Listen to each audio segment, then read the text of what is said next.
Mark chapter 6. Jesus left there and went to his hometown, accompanied by his disciples. When the Sabbath came, he began to teach in the synagogue, and many who heard him were amazed. "Where did this man get these things?" they asked. "Where is this wisdom that has been given to him? What are these remarkable miracles he is performing?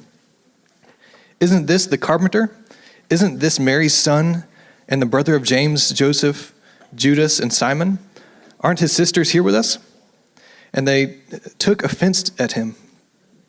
Jesus said to them, "A prophet is not without honor except in his own town, among his relatives, and in his own home. He cannot do any mighty work there, except lay his hands on a few sick people and heal them." He was amazed at their lack of faith. This is the word of the Lord. Joe, pray with me. Lord Jesus, what a gift. You say through the mouths of infants and children that you establish a stronghold against the enemy. And man, what a gift that we get to see our children singing and just doing this ancient thing of worshiping the advent of your first coming. And so, Lord, we're grateful. Father, from your word today, would you move among us? Holy Spirit, would you be present? Would you help us to understand, to comprehend? Would you give us hearts that are open? And would you accomplish what your word sets out to accomplish, which is to ultimately bring freedom and to help us see for who you actually are. In Jesus' name, amen. It's good to see all of you. If you're a guest here, thank you for coming. Thank you for supporting the kids. My name's Coleton. I get the privilege of being the lead pastor of this church, and it's just a gift to be with you Christmas season. We are in a series and have been in the series for a number of weeks going through Mark's gospel, and the series is titled He is Good because Mark titles his gospel. Really, this is the good news, the beginning of the good news of Jesus. And so we've been marching through that, not really focusing on Christmas passages necessarily, but we do have this space where Jesus actually goes back to his hometown in Nazareth today. So this is where he grew up. This is where it's not where he was born, but it is where he spent the majority of his childhood years. And so it's somewhat of a Christmas passage if you want to look at it that way. But over the last 2 weeks, we have looked at faith and what faith is. And basically what we found is that faith is belief. Go to the next slide here. Faith is belief put into action. Faith is belief put into action. It's one of those slides. It's coming up in just a second. But faith is not simply belief, but belief put into action. There we go. And then what we learned 2 weeks ago is that when faith, ultimately when belief is put into action, it always makes a difference. And that's the next slide there. It always makes a difference, and it always does more than we think. And so the last 2 weeks, what we've looked at is like this woman who had this suffering issue with her health. And she had this belief that Jesus could heal her, but her belief did nothing for her until she took that belief and she actually ran to Jesus himself and took her belief, put it into action. Then we had the synagogue leader who was dealing with the same thing, believed that Jesus could heal his daughter, but that belief did nothing for his daughter until he actually grabbed Jesus and was like, "Let's go, I'm taking you to go see my daughter." And so you see this thing where it's like their belief of Jesus was wonderful, but it didn't do anything for them until they took it and shoved it into their lives and actually became something that they acted on and something they actually did. And this week, as we move along in this journey of faith, this week is the first week that we actually see a lack of faith. In verse 5 that Colin brought up earlier, because of their lack of faith, we see what faith does. Jesus could not do any mighty work there except lay his hands on a few sick people and heal them. And so we're in this third week, 2 weeks of what faith does, and then all of a sudden winding up in this space where you see like a lack of faith, where faith actually always makes a difference, and it always does something more than we think it will do. A lack of faith actually doesn't make a difference. It keeps Jesus from actually moving into a space and doing what he naturally wants to do. And so he goes to his hometown, and it's not to just like catch up with mom. That's not what he's doing. He actually wants to go in there and like heal some people and do some stuff. He wants to preach in their synagogues. He wants to do these things with these people and actually do what he's been doing. And he's met with a lack of faith. And so it keeps him from actually doing the things that he's like, I just want to do something kind to you. I actually want to do work in your life. And the lack of faith keeps him from doing the work that he wants to do. And D.A. Carson, in his commentary on this, commenting on verse 3, it says that they took offense at him. The word is to scandalize. They were scandalized over Jesus. It's where we get our word scandal. But what he says is like, the took offense at him, being scandalized over Jesus, means that they found in Jesus some obstacles to faith in him, which I found so interesting because they see Jesus, they've spent time with Jesus, they know Jesus, they're not confused on who Jesus is, but they see something in Jesus himself that ultimately places obstacles in front of their minds and in their hearts to go, I would have faith in you, but there's something about you that actually keeps me from having faith in you. There's obstacles in this space with you that keep me from actually having faith in you. And so what I want to do today is look at 3 obstacles that you see really in 2 verses, but 3 obstacles that you see in these people's lives that keep them from actually having and practicing faith in Jesus. Because I think those 3 obstacles are things that for us, if we're honest, are things that we also have issue with, things that we also struggle with from time to time, things that can be obstacles in front of our space with Jesus, regardless of whether you believe in him or not. These things are common to Christians and non-Christians alike, of just obstacles that get in the way that make us go like, I don't know if I can really believe that he is who he says he is or believe what he says he will do. I don't know that I can do that based on these obstacles. And so what I want to look at is those 3 obstacles and then how we can avoid those things. Because the truth is, these things that were blockades for their faith, it kept them missing out from all the things that Jesus actually wanted to do. And so I want us to figure out, like, if he wants to be kind to us and not condemn us, if he wants to be gracious to us and not actually throw stones at us, I want us to experience as much of that as we possibly can, that these obstacles don't make him go like, I'm not doing it. He's just going, I just cannot move into that space and do the mighty work I want to do there. I want to figure out a way where we, as a people, and if you're a guest here, you as well, how we can wind up in a space where those things don't block us from actually experiencing what Jesus wants to do in our lives. And so, 3 obstacles that we see in this particular text. The first obstacle to faith in Jesus was an unwillingness to take an honest look at the evidence. This unwillingness. So notice what these people see. This is the evidence that they see, and they even say it. Where did this man get these things? They asked. What's this wisdom? So they recognize he's got some things, some wisdom. What are these remarkable miracles he is performing? But then notice, all these things that they've recognized. He's doing miracles, he's preaching, it's amazing, this stuff is great. And then they look at all the evidence and then decide, isn't this just the carpenter? Isn't he just the random carpenter from before? And really, like, towns really only had like one carpenter, especially at this size. And so for them, they're like, isn't that carpenter that bailed on us a couple of years ago and started acting like a rabbi trying to snag some disciples? Like, that's what, to them, they're going, he's doing amazing stuff, but isn't this just the carpenter? Mark Strauss, in his commentary, says this, that the Greek term translated carpenter is a general one, refers to someone who built with materials such as stone, wood, or metal, someone who built homes or public buildings, made farm tools, household items, or furniture. In either case, the townspeople are saying, isn't he just a common, ordinary fellow who makes his living with his hands just like the rest of us?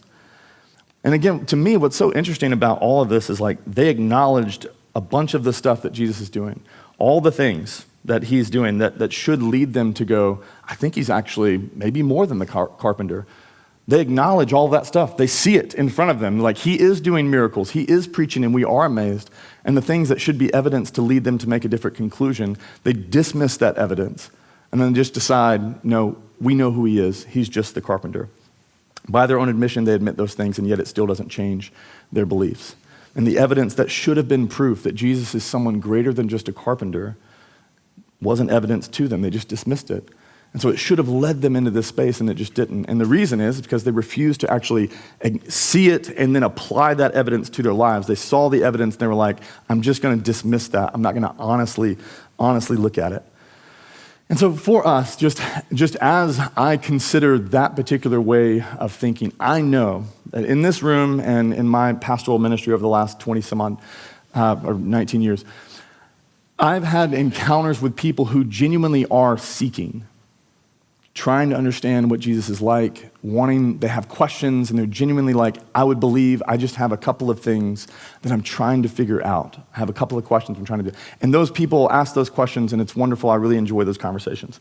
But at the same time, the majority of the conversations that I have are with people very similar to this. I just have questions about Jesus not as a way of seeking evidence. They use it as a defense mechanism to actually keep people at bay. And so they're like, I just have questions and no one can answer my questions. So then I sit down with these people and I'm like, ask your questions. Ask every question you got. I'd love to answer them as best as I can. And if I can't answer them, I will point you to a book that's been written on that specific issue and that specific topic, I promise. And I have these things all the time.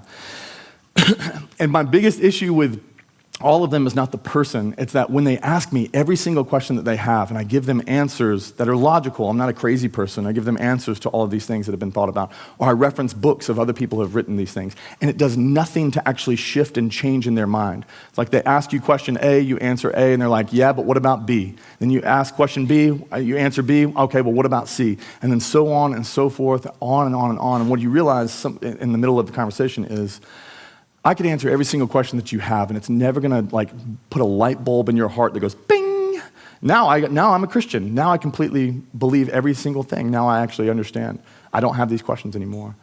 And the hard part is when that happens, when you provide evidence from other people or from your own experience, and that evidence is just constantly dismissed. It keeps them stuck in this spot where it's like this obstacle is still there because evidence is being presented to you, and you're choosing not to look at it. You're choosing to dismiss it. You're asking questions like you want it, but you actually don't want it.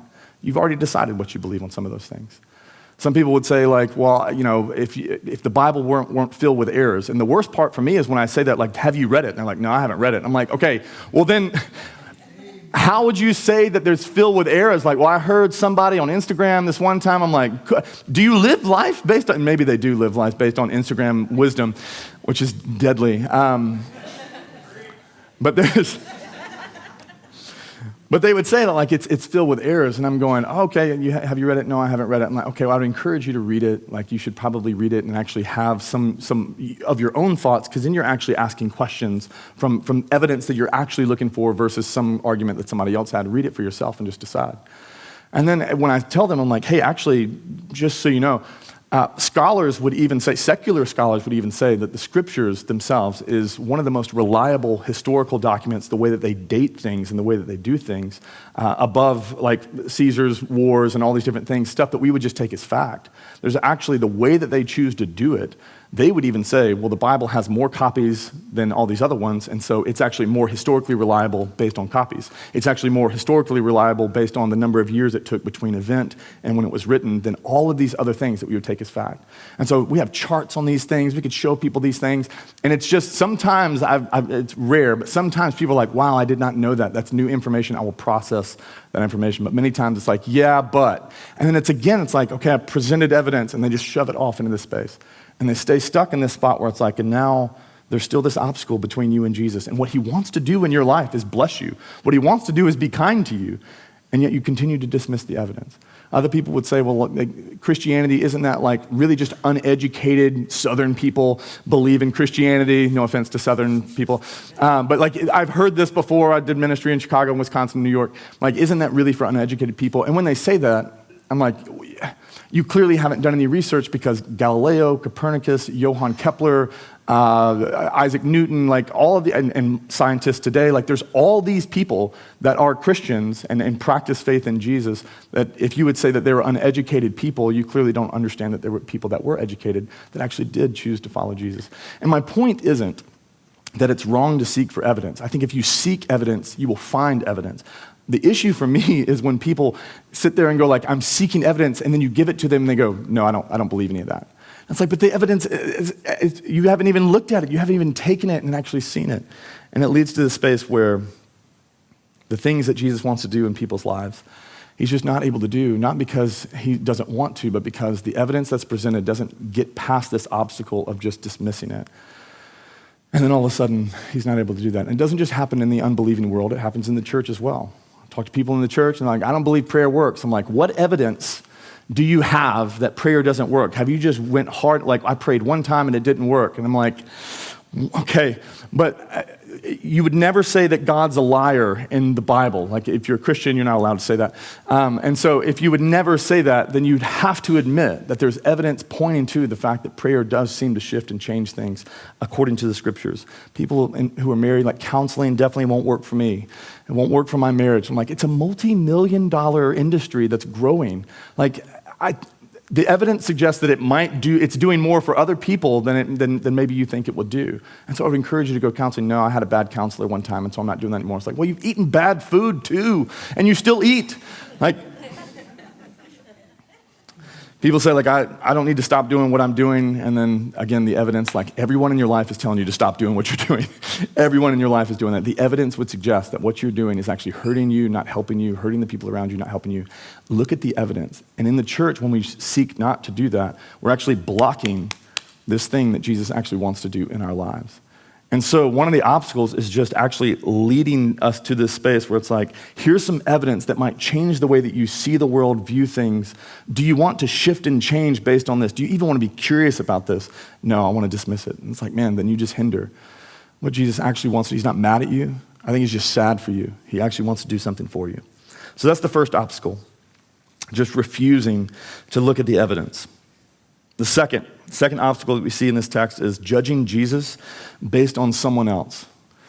A lot of people's obstacle to Jesus is judging what Jesus is like based on people who claim to be what Jesus is like.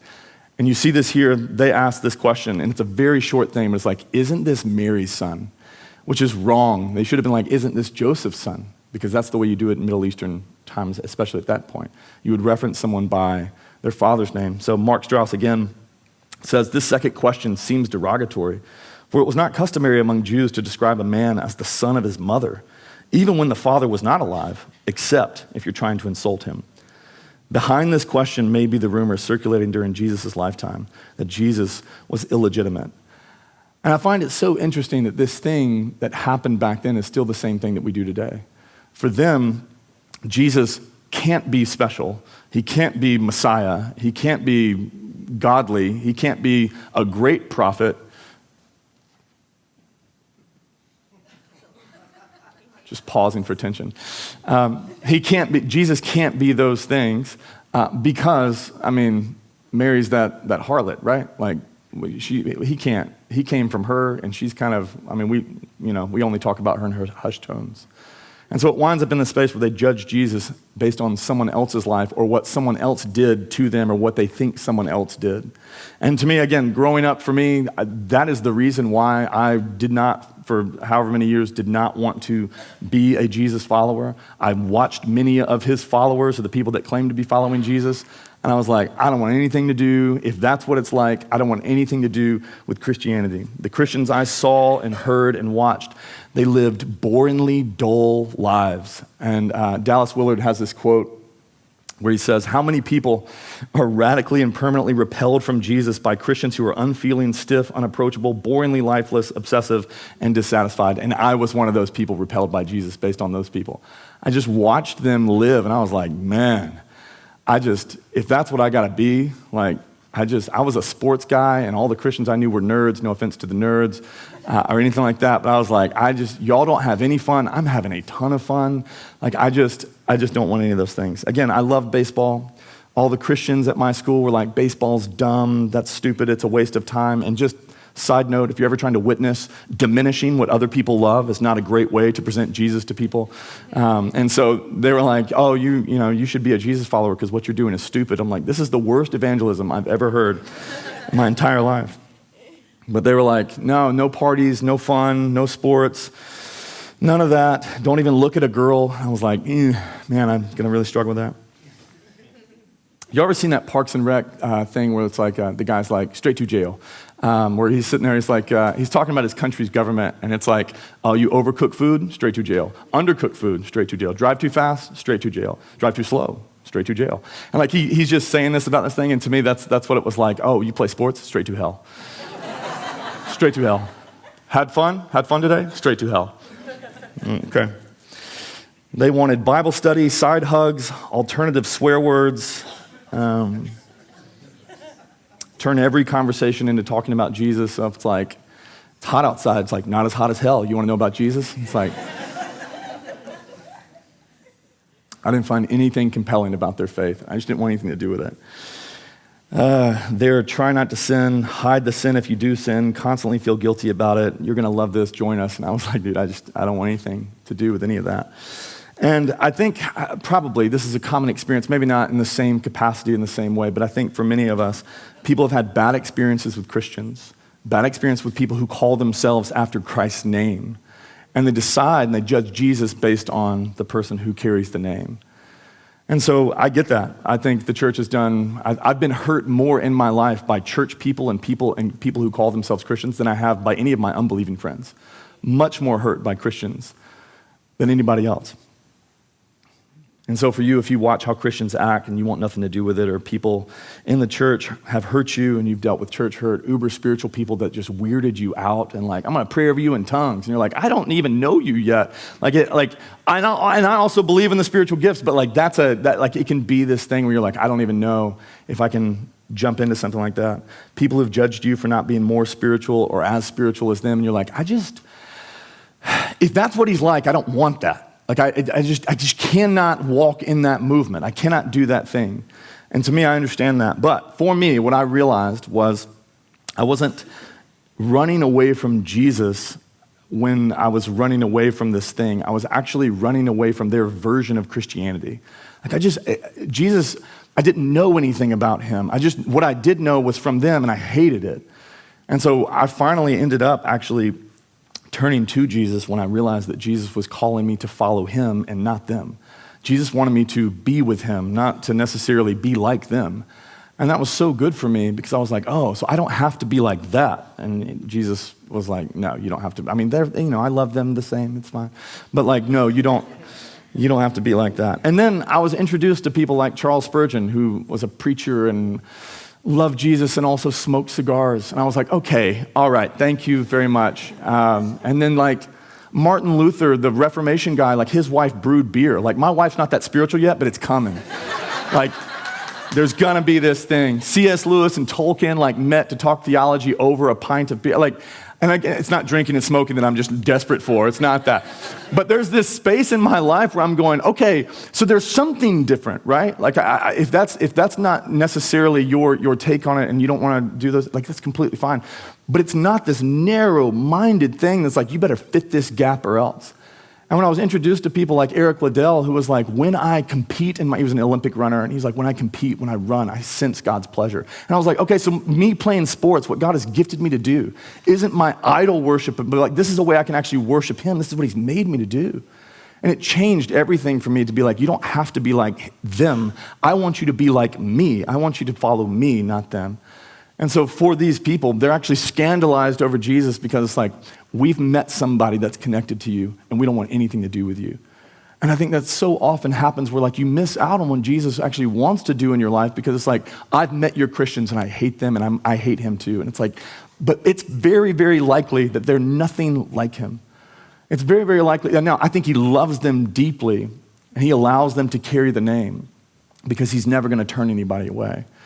But there's this space where it's like, he is calling you ultimately to follow him and to look to him and not judge him based on what your experience is with someone else. I get that it's easy to do that, but what you do when you do that is you hinder him from doing what he wants to do in your life. And what he wants to do is not judge you like they judged you. He actually wants to lead you into freedom in life that he has for you. And so don't let someone else dictate your life with Jesus. Let Jesus dictate your life with him and let it lead you into a space with him. All right, that's the second obstacle, just judging Jesus based on what you've experienced with someone else. Third obstacle to faith in this particular text was they had more faith in their own beliefs about Jesus. They had right beliefs about Jesus. They're not wrong. It is Mary's son. He was a carpenter. And then it goes on, it says, isn't this the brother of James? Yep. Joseph, yes. Judas, yes. Simon, they're killing it. So many beliefs about Jesus. Aren't his sisters with us? Didn't know Jesus had sisters. Apparently he did. And but there's this space where y'all have solid beliefs about him. But what you decided in the midst of your belief was I know about him and there's nothing more to know. This is all there is. He is just the brother of this one, the son of this one. This is his trade. This is his, and you're right. But you didn't leave any room for the fact that maybe there's more to him than what you currently know. Maybe there's something else that's available to you about who this Jesus actually is than just his genealogy. Maybe there's something for you in this particular space. And for them, they're just like, we know a little and now we know everything. And so they make this space about Jesus where it's like, we don't need to know anything else. And to me, again, I think we do the exact same thing with Jesus. For the unbeliever and the skeptic, I've heard people say this, and everything I'm about to say, it is not judgment, it is truly, I've also experienced these things and walked through these things, so it's not judgment. But the unbeliever and the skeptic would say stuff like, I believe that if God were actually real, like I would believe in God and that he were real if the church wasn't so corrupt. If there weren't so many hypocrites in the church, I would believe this thing. But the issue is with that belief, and so that's a belief, and you have faith in that thing. It can't be real because I believe there are hypocrites in the church, and you're not wrong. The issue is when you look at the claims of the gospel and the claims of Jesus, hypocrites in the church don't disprove the existence of God. They actually substantiate the truth and the beauty of the gospel. The reason there are hypocrites in the church is because Jesus lets anybody in. He's like, I love them all. It's like, that one? Yeah, that one. Like, whoo, I can't believe you love that one. Like, he constantly allows any of these people. And if we were a country club or Jesus was like, actually, we're only going to take this particular race, or we're only going to take this particular righteousness, or we're only going to take this particular thing, then all of a sudden you could kind of put some parameters around how many hypocrites are in the church and how broken and messed up people are. But because Jesus goes, I invite everybody. Anybody is welcome. Anybody's able to come in here. And so it actually makes sense that the church is filled with people who mess up and are hypocrites, because Jesus invites the angry, he invites the selfish, he invites the greedy, the judgmental, the arrogant, the proud, the thieves, the racists, the Democrats and the Republicans. He invites the drunks, the addicts, and the failures. He invites the people who don't follow through. To me, he invites the people who slow you down, and that is the most frustrating thing, pet peeve of mine in my life. Don't slow me down. He invites the hypocritical, and he invites them in because he loves them and they need his grace and they need his forgiveness. And he allows them to continue to bear the name Jesus because his unconditional grace and forgiveness is always for them. And so he's never going to look at somebody and be like, sorry, you've sinned too much, get out. You're too much of a hypocrite and you're keeping people from me, get out. And so the idea that I can't believe in God because there are too many hypocrites in the church, and it's like, actually, this substantiates the truth of the good news of the gospel. Jesus welcomes everybody. He's the most inclusive person that there is because he says, regardless of what you've done, I have space for you. And I have forgiveness for you, I have grace for you. And so the church is, by Jesus' own way of doing things, always going to be the most hypocritical organization in the world because he never kicks anybody out when they screw up. And so you may not want to join the church based on that, but it's always going to be true. And it's never going to diminish what God has actually done. It's actually going to speak to, look how much he loves people, that he lets them stay. Look how much he loves people, that they continue to screw up, but he has forgiven them again and again and again. The church will always be filled with that kind of people. And so again, unbelievers, skeptics might say that. Unbelievers and skeptics might also say that, I can't believe in a God. I can't believe in a God that sends people to hell. I believe in a God of love. I can't believe in a God who sends people to hell. There was this atheist man at Tim Keller's church in New York that came up to him to talk about this very problem. And Keller was bracing himself for just answering these questions. But the man actually came to say, I have this problem, but hey, actually, here's something that's been happening to me to help me get past this particular problem. And so this is what he says. He says the man said that he had this problem with God about hell based on his beliefs. And he talked and he says, I came to realize that this doubt that I had about God came from the underlying beliefs in my own culture. He says, I have a Chinese friend who does not believe in God, but who said to me, if God exists, he certainly would have the right to judge people as he saw fit. And he says, I realized that my doubt about hell was based on a very white, Western, democratic, individualistic mindset that most other people in the world did not share. And so to insist that the universe be run like a Western democracy was actually a very ethnocentric point of view. And I love the honesty of that. He was just like, I don't believe in a God who would send people to hell. And then he white man, and then he talks to one of his friends who also is not a believer in this God, but has a very different mindset that would say, actually, in our culture, if a God does exist, they can do whatever they want. They are God. And he was like, oh, I didn't realize, I thought what I was saying would make sense cross-culturally, and actually this is just shaped by my background. And what he basically winds up saying, he's like, I think it goes on here, when I looked at the things I didn't believe about God, I discovered that I didn't have good reasons for them. When I started to examine some of the basis for my doubts, faith in God didn't seem so hard. And he talks about this idea of like, basically, I believed what I believed about God because I just wanted God to be this way. Like, I just made up a God. I believe in a God who doesn't do X. And it's like, where did that come from? And he was like, oh, I think I just want that God to exist. It's not based on a book. It's not based on anything other than like, this is what I want him to be like. And so he had so much faith in this belief. And then when he started actually asking questions about it, he found himself in a space to go like, should I have faith in this belief that I have? Or do other people, would they punch holes in my ideas as well? And that's what he found that they would. And I think for other people would say, like, I can't believe in a God because of all the suffering in the world. I believe in a God of love that doesn't tell people what they can and cannot do. And the question that this man would ask and what Keller would ask and what I think is worthy of asking is, like, where did you get that? Like, what book are you basing that on? Or is that just something that you're like, I just want to believe in a God this way? And for these people, in this text, they're going, we believe Jesus is the brothers of these people and the son of this person, and this is his trade. And it's like, great, you believe those things. Why is it that you don't think that he can't be more than that? What is that based on? And they never asked that question. They just decided, I know this, I have faith in this, and so I have no room left for faith that Jesus could be anything else. And I think that happens to people outside the church, and I think it definitely, I feel like I've been picking on people outside of the church or unbelievers and skeptics. It definitely happens inside the church as well. Christians do the exact same thing. More faith in their beliefs than faith in the actual things that the scriptures say. So people will say, like, I know that God says that sin leads to destruction in my life, but I think this is fine. It's not going to hurt anyone. It's not hurting me, so I'm just going to keep doing that. It's like, where did you get that belief? And the answer is, I just want to sin in this way. I just want to keep doing it. I don't want it to be bad. And it's like, but what's it based on? And it's like, nothing other than this is just something I want to do. And right now, it's not currently hurting anyone that I can see, and therefore it must not be hurting anything. It's like, but it's not based on, and you would claim the scriptures would be true. And yet you wind up in the space where you have more faith in your belief than actually the things that the scriptures tell you to believe. People say, I know I'm called to forgive that person, but this is different. This is different. I don't need to forgive that person. And you have this belief that I don't need to do it. And you trust more in your belief than what Jesus tells you to do. Forgiving that person won't make a difference. Praying about this won't change anything. Earnestly seeking God won't make any difference in my life. Counseling won't help my marriage. And it's like, again, what is that belief based on? Because it seems to be out of line and out of step with what the scriptures teach.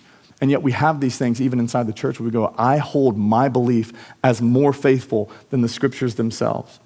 And the point of all of this is that every time we do that, if that is the obstacle of just going like, I know what the scriptures say, but I'm going to do it this way because I have more faith in my thing, what it does is it ultimately keeps Jesus from actually doing the things that he wants to do in your life because you don't have faith in him, you have faith in yourself.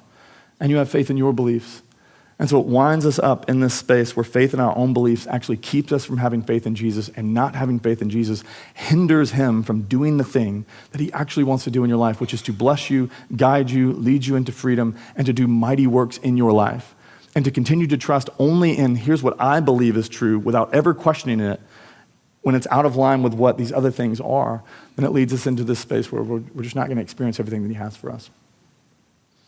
The tragedy of these three obstacles, these things, is that for these people, it kept them from experiencing the mighty work that Jesus actually wanted to do in their lives.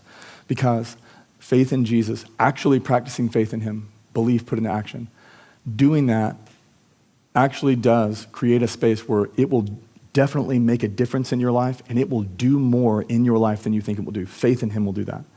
But a lack of faith will just hinder him and keep him. Not because faith makes him do a thing. It's not that. He has chosen to operate in a faithful environment and to do mighty works among faith and faith in people. But faithlessness is a space where it's like, I'm not prohibited from doing it. I'm not able to enter into your space and do the work that I actually want to do. And for our church and for the people in this room, I do not want us to be a church where it said, because of their lack of faith, Jesus wasn't able to do mighty works at Christ Community Church. Like, what a tragedy that it would be that, like, Jesus wanted to do more here, but because of the lack of faith, he just wasn't able to do all the mighty things that he actually wanted to do at the church. I don't want it to be said that because of our lack of faith, Jesus couldn't heal many marriages there. Because of our lack of faith, Jesus couldn't reconcile many relationships there. Because of our lack of faith, Jesus couldn't heal many sick people there. Because of our lack of faith, Jesus couldn't answer many prayers there. He couldn't save many souls there. He couldn't free many from their sin there. Couldn't give many people the peace that they actually longed for. I just don't want it to be this space where we enter into this thing where we hold more on, like, here's what, honestly, here's been my experience with other Jesus followers, and so I'm not going to do this thing. Or, I thank you for the evidence that faith actually makes a difference, but, like, I'm not going to look at that. I'm just going to dismiss it. Or, like, I'm just going to hold on to really, like, I know I've been a Christian for a long time. My beliefs are fine. I'm just going to stick with what I got. And then all of a sudden it's like Jesus wasn't able to do everything that he wanted to do there because we just practiced this lack of faith instead of actually practicing belief set to action. And so for us, I just don't want us to enter into that space. I would like for us to avoid those obstacles, not because I'm like, we need to be more spiritual. Not that. I don't care about that, although maybe that's a good thing. But I do care if Jesus actually wants to break into your life in our space and do something among you, he's not going to condemn you or be rude to you or be cruel to you. He wants to be kind. And so consistently what he wants to do and move into people's lives is like, I actually want to do more in the things that you long for. I want to move into your space and do those things. But if faithlessness keeps him at bay and keeps him going, he's just going, look, I'm not going to force my love on you. When you force your love on someone, that's called rape. Like, I'm not going to do that. Like, I'm not going to move into that space. To force my words on you is to domineer you and to dominate. I'm never going to dominate. Like, he could, but he's like, I love you too much to ever move into that space. I come where I'm invited, but I'm not going to move into a space where I'm not wanted. And I won't condemn you for not wanting me. You see that here in this text. He doesn't condemn these people. He doesn't leave going like, you don't want me, I don't want you either. You're going to burn. Like, he doesn't do that. But instead, he leaves quietly, and it says that he healed a few people, just some oddballs that are sitting there going like, hey, I know everybody else doesn't, but I do. And he's like, I got you. And he walks into this space and he does something. But he wanted to do so much more. And I want those pockets of like small pockets of faith in our church where he's doing a lot of good things, but I'd love for the actual whole of us to actually experience everything that he longs to do in our lives. So, 3 ways that we avoid these obstacles, and then I'll be finished. 3 ways to avoid the obstacles. 1, examine the evidence honestly. If you're a non-believer or you're a Christian, examine the evidence that goes against the things that you claim to believe. Examine the evidence. Francis Collins is a leading scientist. He works with Biden. He worked with Trump. He worked with Obama before that. All the different presidents, all the way from Bill Clinton on. He worked with Clinton, but Francis Collins is leading scientist. He was director of the Human Genome Project, and he talks about examining the evidence of Christianity and how he didn't want to do it for a long time, but this is his story. He says, in the home where I grew up, faith was not something that was talked about very much. My father was a professor of drama, my mother a playwright. I had no particular reason to attach any value to any particular faith system. It had never been something I was familiar with or internalized at all. I ended up in the medical school curriculum, and one afternoon, one of my patients, a wonderful elderly woman who had a very bad heart disease, had a particularly bad episode of chest pain while I was with her. And when she got through it, she explained to me how her faith had helped her in that situation, and after she finished, she looked at me quizzically and asked, "What do you believe, doctor?" He says, I was an atheist, but ultimately I had to admit to myself that her question made me realize that I had arrived at an answer to the most important issue that we humans ever deal with, is there a God? I had arrived there without ever really looking at the evidence. I was supposed to be a scientist, and if there's one thing scientists claim to do is to arrive at conclusions based upon evidence, I just hadn't taken the trouble.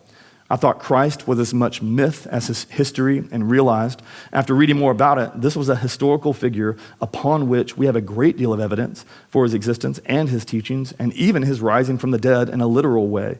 I realized for the first time that one can come to belief on a rational basis. Considering the evidence, a journey that I thought would result in strengthening my atheism resulted, to my surprise, in my conversion. And I, again, love this story, love the testimony. I think it's beautiful. the fact that he acknowledges, honestly, I just didn't look at the evidence. I'm in the medical school profession. I don't have time to look at the evidence, but this is an important question. I should probably deal with the fact that actually is there a God, and I should base it on something other than I just didn't take the time. And so when he does, he actually looks at the evidence. It leads him to the logical conclusion in the other direction, and he makes a decision to follow Jesus. And again, the only reason I say that is it's just important to acknowledge that there is evidence there, and to look at those things on both sides, whether you're an unbeliever or you're someone inside the church, to look at the evidence that's presented to us and make a decision based on that rather than just dismissing it right away. So that's the first. Let's examine the evidence. The second is don't judge Jesus based on someone else. Don't judge him based on someone else. What we should do instead is get to know Jesus for yourself. Actually read the scriptures, read the gospels, get to know him for yourself. Seek him for yourself. The reason is because then you'd be able to filter out the other people who claim to follow Jesus or say they follow Jesus and then they're terrible to you. You'd be able to filter that. So for instance, if someone called me on the phone and was like, hey, I have a message from Rainey. She thinks you're stupid, a terrible father, and you're bald, and she doesn't like you. I'm like, you got one right, but I know that this message isn't from Rainey because she'd never say those things. The other one's true. I actually cut my head shaving. It was really hard, so maybe I am a little stupid. But that is not what she would say. I have a filter because I know this person. I know she wouldn't say those things. Why do I know that? I know that because I know her. And so there's a space where you're able to enter into a relationship with Jesus and get to know him. And then when people treat you terribly in the name of Jesus, you're like, man, I don't know whose name you're carrying, but it ain't his. You have to enter into this spot where you know him well enough to where you're able to actually say, thank you so much for your kind words in Jesus' name. Thank you for chopping me down with a Bible verse. Thanks for doing that. I'm going to just keep moving, and actually I'm going to spend my time with the Savior who's a friend of sinners, and I don't know what you are, but we're going to part ways here. And so you need just a filter in that way. Don't let somebody else keep you from experiencing what Jesus wants to do in your life. Get to know him yourself. And the last, be humble enough to ask questions about your own belief. Be humble enough to ask questions about your own belief. All these people had to do was go, we know a ton about you, and Jesus would be like, you do know a ton about me. We've been at your house, we've seen these things, we know this and da-da-da-da. All they had to do was ask some questions. What else? What else don't we know? Why are we confused? Jesus is constantly answering questions to people who are genuinely curious. But to the judgmental, he just allows them to be judgmental. And he's not going to fight for something, against something, and enter into a battle with somebody. He's just not going to do that. All they had to do was be humble enough to ask questions about their own beliefs. I know I've had a lot of quotes, spent a lot of time in 2 books. One was Tim Keller's book, Making Sense of God. It's a great book if you're a skeptic. It's an invitation to the skeptics. The second one is a book called When Breath Becomes Air, Breath Becomes Air by this man named Paul Kalanithi. He was a neurosurgeon that died young because of lung cancer, but he wrote his memoir, and he talks about his faith journey, and if you're going to read it, you should read it. It is very sad, okay? I finished it last night, and Rainey was already asleep, and I was just went beside her and laid in the bed. I was like, this is the saddest book I've ever read in my life. And I woke her up. I was like, I'm just sad right now. He died, and his wife, after their 8-month-old the baby had just been born. Anyways, read the book, but good Lord, it's sad. But the reason I referenced that book, Keller referenced it in his book, and I wanted to read it because of his story about being humble enough to ask questions about his own beliefs. And this is what he says. Neurosurgeon wrote this book. He says, I was an ironclad atheist, and the primary arsenal leveled against Christianity had been its failure on the empirical evidence. Surely enlightened reason offered a more coherent cosmos. Surely there's no proof of God, therefore it's unreasonable to believe in God. And he says, the problem, however, eventually became evident. If everything has to have a scientific explanation and proof, then this is to banish not only God from the world, but also love, hate, and meaning. That is a world that is self-evidently not the world we live in. Science can reduce phenomena into manageable units. It can make claims about matter and energy, but about nothing else. Science can explain love and meaning as chemical responses in your brain, but if we assert that love, meaning, and morals do not merely feel real, but actually are so, science cannot support that. And then Tim Keller comments on his experience, on Kalanithi's experience. He says, when Kalanithi realized there was no scientific proof for the reality of meaning and virtue, things he was sure existed, it made him rethink his whole view of life. If the premise of secularism led to conclusions he knew were not true, namely that love, meaning, and morals are illusions, then it was time to change his premise. He found it, at that time, no longer unreasonable to believe in God. And I love just the idea that Kalanithi was humble enough to ask the question. Like, if I know that certain things definitely exist, even though science can't prove them, if I know they definitely exist and science can't prove them, why do I think that God can exist because science can't prove it? I know there are things that science can't prove that are true. Maybe it's true that God exists even though science can't prove that he is true. And he just began dealing with the question, and what he ends up saying, he says, I return to the central values of Christianity after this, because sacrifice, redemption, forgiveness, I found those things to be so compelling. And so he returns to the central values of Christianity because he finds them compelling. And he just was willing to ask himself some questions like, here's what I believe. Is what I believe actually right? Why do I believe what I believe? And if what I believe is different than what I claim to believe or something like that, like maybe I should just put that under the microscope and just consider it. And for us, I would just encourage you to be humble enough to ask the questions. So to the skeptic, I would encourage you, I don't know if I actually put this up there, why do you believe the claims of Jesus and following him aren't for you?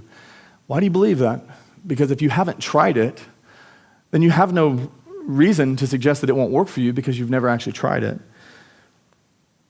Is it based on rigorous trial and error? Is it just based on, it won't work for me because that's how I feel? I've watched other people do it and I don't think it'll work for me.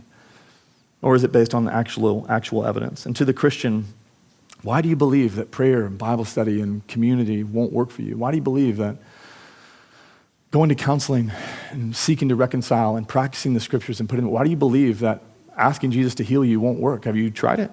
Have you actually walked up to people and said like, hey, will you heal me in Jesus' name? And I know that he doesn't always want to do some of those things. I know that's not always the case.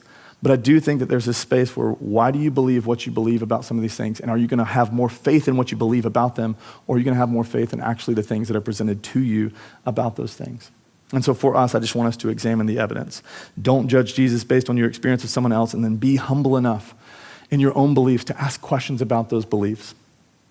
To you and to me, Jesus wants to do mighty work in our lives. And he proves that to us consistently. He proves it to us consistently. What does he want to do? He wants to do mighty good works in our lives. And he proves it to us by laying down his life on a cross. Like, how committed are you to the bit? How committed are you to this thing? It's like, oh, I'll give my life for it. I want to be so kind to them that I'm willing to die so that kindness can move towards them. And so that's what he wants to do. Faith opens a door for him to move in and actually do those things. And so for you, don't allow the obstacles to stand in the way of what Jesus actually wants to do in your life. Let me pray.